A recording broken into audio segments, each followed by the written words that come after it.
بسم اللہ الرحمن الرحیم۔ السلام علیکم ورحمۃ اللہ وبرکاتہ۔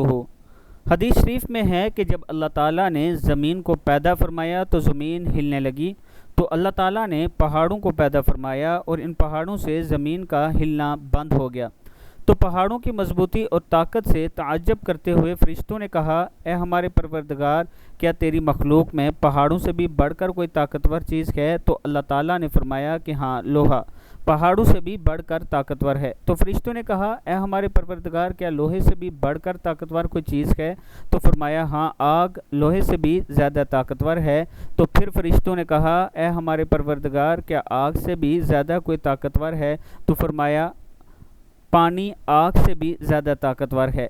پھر فرشتوں نے کہا، اے رب العزت، کیا تیری مخلوق میں پانی سے بھی زیادہ طاقتور ہے کوئی چیز؟ تو فرمایا، ہاں، ہوا پانی سے بھی زیادہ طاقتور ہے۔ پھر فرشتوں نے کہا، اے اللہ، کیا تیری مخلوق میں ہوا سے بھی زیادہ طاقتور کوئی چیز ہے؟ تو ارشاد فرمایا کہ ہاں، ابن آدم اپنے داہنے ہاتھ سے اس طرح پوشیدہ کر کے صدقہ دے کہ بائیں ہاتھ سے بھی چھپائے، یہ ہوا سے بھی زیادہ طاقتور ہے۔ یعنی سب سے زیادہ طاقتور چیز آپ کا صدقہ ہے، اور صدقہ بلائیں ٹالتا ہے۔ ہر صورت صدقہ دیا کریں۔ اللہ تعالی ہم سب کو اس پر عمل کرنے کی توفیق دے۔